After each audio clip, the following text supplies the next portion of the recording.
Chapter 54. The Rise and Fall of the Stocks. Some days after this meeting, Albert de Morcerf visited the Count of Monte Cristo at his house in the Champs-Élysées, which had already assumed that palace-like appearance which the Count's princely fortune enabled him to give even to his most temporary residences.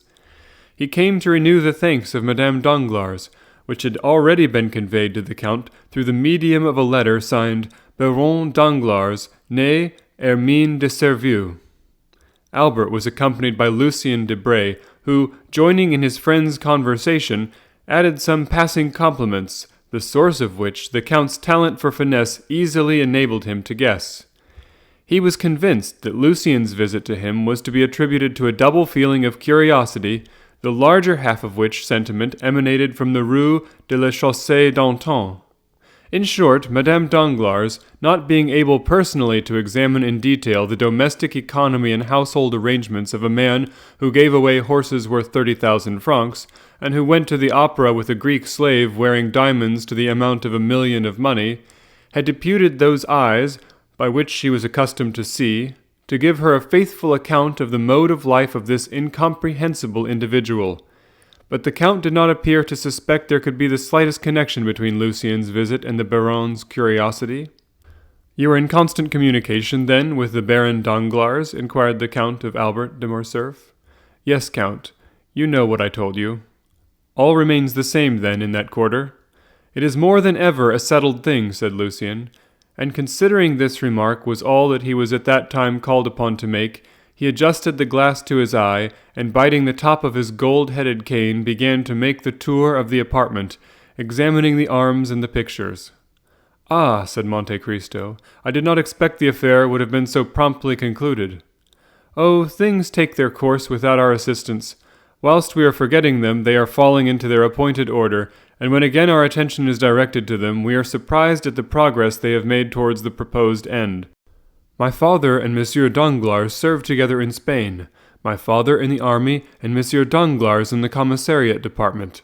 It was there that my father, ruined by the Revolution, and Monsieur Danglars, who never had possessed any patrimony, both laid the foundation of their different fortunes." "Yes," said Monte Cristo, "I think Monsieur Danglars mentioned that in a visit which I paid him. And," continued he, casting a side-glance at Lucien, who was turning over the leaves of an album, "is Mademoiselle Eugénie pretty? For I think I remember that to be her name." "Very pretty, or rather very beautiful," replied Albert, "but of that style of beauty which I do not appreciate. I am an ungrateful fellow." "You speak as if you were already her husband." "Ah," returned Albert, in his turn looking round to see what Lucien was doing. "Really," said Monte Cristo, lowering his voice, "you do not appear to me to be very enthusiastic on the subject of this marriage." "Mademoiselle Danglars is too rich for me," replied Morcerf, "and that frightens me." "Bah!" exclaimed Monte Cristo, "that's a fine reason to give. Are you not rich yourself?" "My father's income is about 50,000 francs per year, and he will give me, perhaps, 10 or 12,000 when I marry." "That perhaps might not be considered a large sum in Paris especially," said the Count, "but everything does not depend on wealth, and it is a fine thing to have a good name and to occupy a high station in society. Your name is celebrated, your position magnificent, and then the Count de Morcerf is a soldier, and it is pleasing to see the integrity of a Bayard united to the poverty of a Du Guesclin. Disinterestedness is the brightest ray in which a noble sword can shine. As for me, I consider the union with Mademoiselle Danglars a most suitable one. She will enrich you, and you will ennoble her." Albert shook his head and looked thoughtful. "There is still something else," said he. "I confess," observed Monte Cristo, "that I have some difficulty in comprehending your objection to a young lady who is both rich and beautiful." "Oh," said Morcerf, "this repugnance, if repugnance it may be called, is not all on my side." "Whence can it arise, then? For you told me your father desired the marriage." "My mother's is the dissenting voice. She has a clear and penetrating judgment and does not smile on the proposed union. I cannot account for it, but she seems to entertain some prejudice against the Danglars." "Ah," said the Count, in a somewhat forced tone, "that may be easily explained. Madame la Comtesse de Morcerf who is aristocracy and refinement itself, does not relish the idea of being allied by your marriage with one of ignoble birth. That is natural enough." "I do not know if that is her reason," said Albert, "but one thing I do know, that if this marriage be consummated, it will render her quite miserable. There was to have been a meeting 6 weeks ago in order to talk over and settle the affair, but I had such a sudden attack of indisposition." "Real?" interrupted the Count, smiling. "Oh, so real, from anxiety doubtless, that they postponed the rendezvous for 2 months longer. There is no hurry, you know. I am not yet 21, and Eugenie is only 17 years of age, but the 2 months expire next week. It must be done. My dear Count, you cannot imagine how my mind is harassed. How happy you are in being exempted from all this." "Well, and why should not you be free too? What prevents you from being so?" "Oh, it will be too great a disappointment to my father if I do not marry Mademoiselle Danglars." "Marry her, then," said the Count, with a significant shrug of the shoulders. "Yes," replied Morcerf, "but that will plunge my mother into positive grief." "Then do not marry her," said the Count. "Well, I shall see. I will try and think over what is the best thing to be done. You will give me your advice, will you not, and if possible, extricate me from my unpleasant position? I think rather than give pain to my excellent mother, I would run the risk of offending the Count." Monte Cristo turned away. He seemed moved by this last remark. "Ah," said he to Debray, who had thrown himself into an easy chair at the farthest extremity of the salon, and who held a pencil in his right hand and an account-book in his left. "What are you doing there? Are you making a sketch after Poussin?" No, I am doing something of a very opposite nature to painting. I am engaged with arithmetic." "Arithmetic?" "Yes, I am calculating, by the way, Morcerf, that indirectly concerns you. I am calculating what the house of Danglars must have gained by the last rise in Haiti stock. From 206 they have risen to 409 in 3 days, and the prudent banker had purchased at 206. Therefore, he must have made 300,000 livres." "That is not his best stroke of policy," said Morcerf. "Did he not gain 1,000,000 from the Spaniards this last year?" "My dear fellow," said Lucien, "here is the Count of Monte Cristo, who will say to you, as the Italians do, Denaro e santità, metà della metà. Money and holiness, half of half." When they tell me such things, I only shrug my shoulders and say nothing. "But you were speaking of Haiti," said Monte Cristo. "Ah, Haiti, that is quite another thing. Haiti is the écarté of French stock jobbing. They may like la bouillotte, delight in whist, be enraptured with Le Boston, and yet grow tired of it all. But they always come back to écarté. That is the game par excellence. Here it should be said that écarté, la bouillotte, and Le Boston are all card games of the time.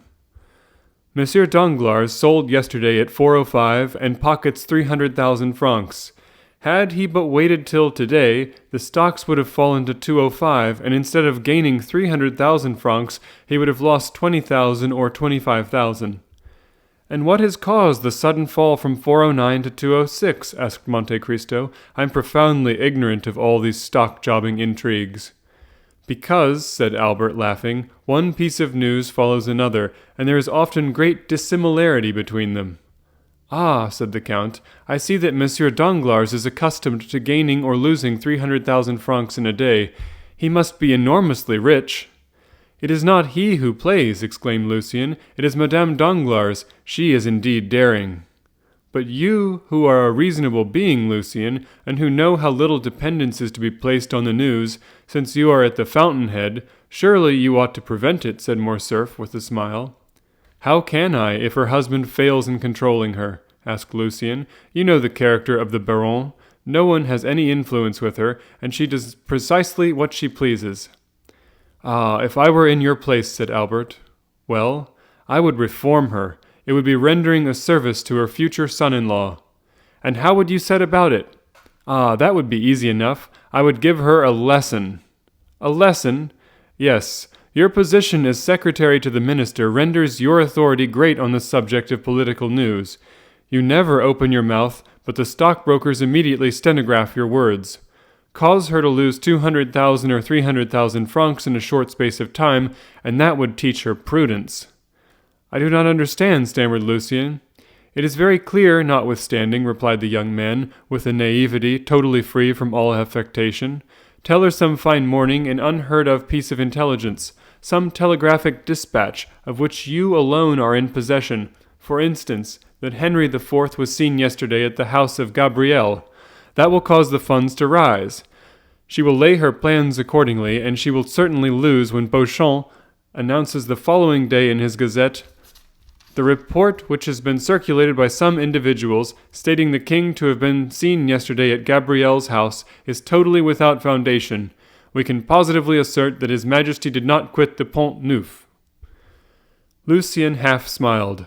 Monte Cristo, although apparently indifferent, had not lost one word of this conversation, and his penetrating eye had even read a hidden secret in the embarrassed manner of the secretary.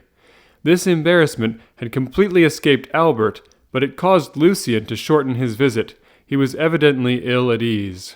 The Count, in taking leave of him, said something in a low voice, to which he answered, "Willingly, Monsieur le Comte. I accept your proposal." The Count returned to young de Morcerf. "Do you not think, on reflection," said he to him, "that you have done wrong in thus speaking of your mother-in-law in the presence of Monsieur Debray?" "Monsieur le Comte," said Morcerf, "I beg of you not to apply that title so prematurely. Now, speaking without any exaggeration, is your mother really so very much averse to this marriage?" "So much so that the Baron very rarely comes to the house, and that my mother has not, I think, visited Madame Danglars twice in her whole life." "Then," said the Count, "I am emboldened to speak openly to you. Monsieur Danglars is my banker. Monsieur de Villefort has overwhelmed me with politeness in return for a service which a casual piece of good fortune enabled me to render him. I predict from all this an avalanche of dinners and routs. Now, in order not to appear to expect such a proceeding, and also to be beforehand with them, if you like it, I have thought of inviting Monsieur and Madame Danglars, and Monsieur and Madame de Villefort to my country house at Auteuil. If I were to invite you and the Count and Countess de Morcerf to this dinner, it would give it the air of a matrimonial rendezvous, or at least Madame de Morcerf would look upon the affair in that light, especially if Monsieur le Baron Danglars did me the honor to bring his daughter. In that case your mother would hold me in aversion, and I do not at all wish that. On the contrary, I desire to occupy a prominent place in her esteem." "Indeed, Count," said Morcerf, "I thank you sincerely for having used so much candor towards me, and I gratefully accept the exclusion which you propose to me. You say you desire my mother's good opinion. I assure you it is already yours to a very unusual extent."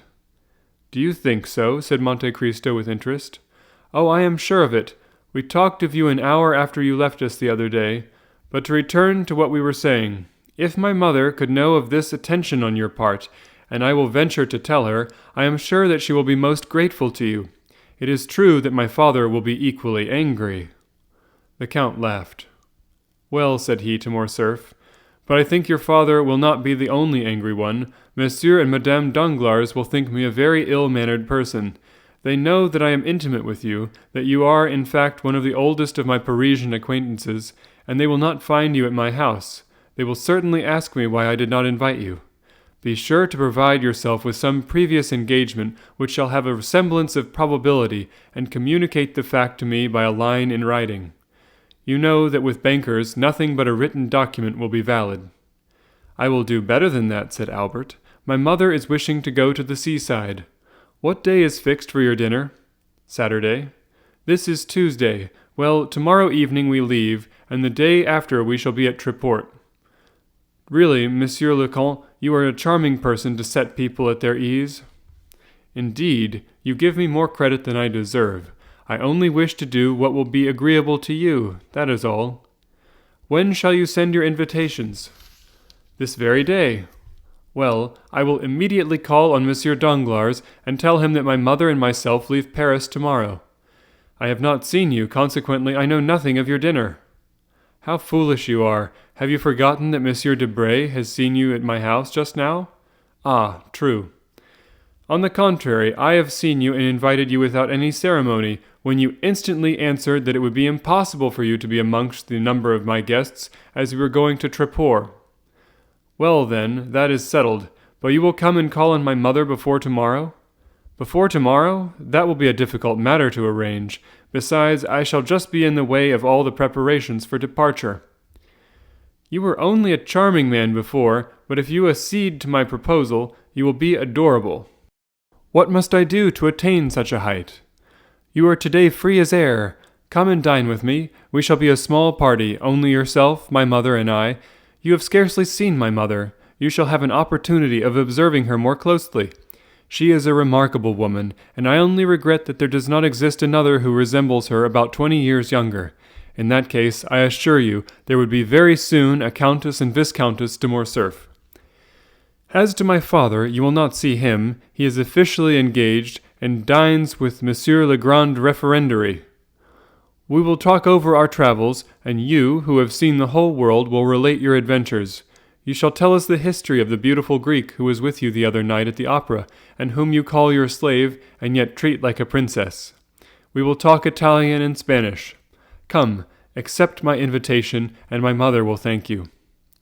"1,000 thanks," said the Count. "Your invitation is most gracious, and I regret exceedingly that it is not in my power to accept it. I am not so much at liberty as you supposed. On the contrary, I have a most important engagement." "Ah, take care. You were teaching me just now how, in case of an invitation to dinner, one might creditably make an excuse. I require the proof of a pre-engagement. I am not a banker like Monsieur Danglars, but I am quite as incredulous as he is." "I am going to give you a proof," replied the Count, and he rang the bell. "Humph," said Morcerf, "this is the second time you have refused to dine with my mother. It is evident you wish to avoid her." Monte Cristo started. "Oh, you do not mean that," said he. "Besides, here comes the confirmation of my assertion." Baptistine entered and remained standing at the door. "I had no previous knowledge of your visit, had I?" "Indeed, you are such an extraordinary person that I would not answer for it. At all events, I could not guess that you would invite me to dinner." "Probably not. Well, listen. Baptistine, what did I tell you this morning when I called you into my laboratory?" "To close the door against visitors as soon as the clock struck 5, replied the valet. "What then?" "Ah, Monsieur le Comte," said Albert. No, I wish to do away with that mysterious reputation that you have given me, my dear Viscount. It is tiresome to always be acting like Manfred. I wish my life to be free and open. Go on, Baptistine." "Then to admit no one except Monsieur le Major Bartolomeo Cavalcanti and his son." "You hear? Major Bartolomeo Cavalcanti, a man who ranks amongst the most ancient nobility of Italy, whose name Dante has celebrated in the 10th canto of L'Inferno. You remember it, do you not? Then there is his son, a charming young man, about your own age, Viscount, bearing the same title as yourself, and who is making his entrée into the Parisian world, aided by his father's millions. The Major will bring his son with him this evening, the contino, as we say in Italy. He confides him to my care. If he prove himself worthy of it, I will do what I can to advance his interests. You will assist me in the work, will you not?" "Most undoubtedly. This Major Cavalcanti is an old friend of yours, then?" "By no means. He is a perfect nobleman, very polite, modest, and agreeable, such as may be found constantly in Italy, descendants of very ancient families. I have met him several times at Florence, Bologna, and Lucca, and he has now communicated to me the fact of his arrival in this place. The acquaintances one makes in travelling have a sort of claim on one. They everywhere expect to receive the same attention which you once paid them by chance, as though the civilities of a passing hour were likely to awaken any lasting interest in favour of the man in whose society you may happen to be thrown in the course of your journey. This good Major Cavalcanti is come to take a second view of Paris, which he only saw in passing through in the time of the Empire, when he was on his way to Moscow. I shall give him a good dinner. He will confide his son to my care. I will promise to watch over him. I shall let him follow in whatever path his folly may lead him, and then I shall have done my part." "Certainly. I see you are a precious mentor," said Albert. "Good-bye. We shall return on Sunday. By the way, I have received news of Franz." "Have you? Is he still amusing himself in Italy?" "I believe so. However, he regrets your absence extremely. He says you are the son of Rome, and that without you all appears dark and cloudy. I do not know if he does not even go so far as to say that it rains." "His opinion of me is altered for the better, then?" "No. He still persists in looking upon you as the most incomprehensible and mysterious of beings." "He is a charming young man," said Monte Cristo, "and I felt a lively interest in him the very first evening of my introduction, when I met him in search of a supper, and prevailed upon him to accept a portion of mine.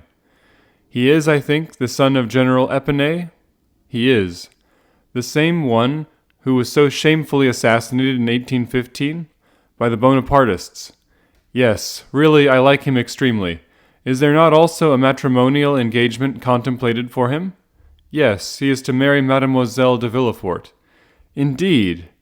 And you know I am to marry Mademoiselle Danglars," said Albert, laughing. "You smile." "Yes. Why do you do so?" "I smile because there appears to me to be about as much inclination for the consummation of the engagement in question as there is for my own. But really, my dear Count, we are talking as much of women as they do of us. It is unpardonable." Albert rose. "Are you going?"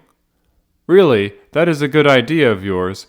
2 hours have I been boring you to death with my company, and then you, with the greatest politeness, ask me if I am going? Indeed, Count, you are the most polished man in the world. And your servants, too, how very well behaved they are. There is quite a style about them. Monsieur Baptistin especially. I could never get such a man as that. My servants seem to imitate those you sometimes see in a play, who, because they have only a word or two to say, acquit themselves in the most awkward manner possible. Therefore, if you part with Monsieur Baptistin, give me the refusal of him." "Agreed, Viscount." "That is not all. Give my compliments to your illustrious visitor, Cavalcante of the Cavalcanti. And if by any chance he should be wishing to establish his son, find him a wife very rich, very noble on her mother's side at least, and a baroness in right of her father, I will help you in the search." "Oh, you will do as much as that, will you?" "Yes." "Well, really, nothing is certain in this world." "Oh, Count, what a service you might render me! I should like you 100 times better if, by your intervention, I could manage to remain a bachelor, even were it only for 10 years. "Nothing is impossible," gravely replied Monte Cristo, and taking leave of Albert, he returned into the house and struck the gong 3 times. Bertuccio appeared. "Monsieur Bertuccio, you understand that I intend entertaining company on Saturday at Auteuil?" Bertuccio slightly started. "I shall require your services to see that all be properly arranged. It is a beautiful house, or at all events, may be made so." "There must be a good deal done before it can deserve that title, Monsieur le Comte, for the tapestried hangings are very old." "Let them all be taken away and changed, then, with the exception of the sleeping chamber, which is hung with red damask, you will leave that exactly as it is." Bertuccio bowed. "You will not touch the garden either. As to the yard, you may do what you please with. I should prefer that being altered beyond all recognition." "I will do everything in my power to carry out your wishes, Monsieur le Comte. I should be glad, however, to receive your Excellency's commands concerning the dinner." "Really, my dear Monsieur Bertuccio," said the Count, "since you have been in Paris, you have become quite nervous and apparently out of your element. You no longer seem to understand me. But surely your Excellency will be so good as to inform me whom you are expecting to receive?" "I do not yet know myself, neither is it necessary that you should do so.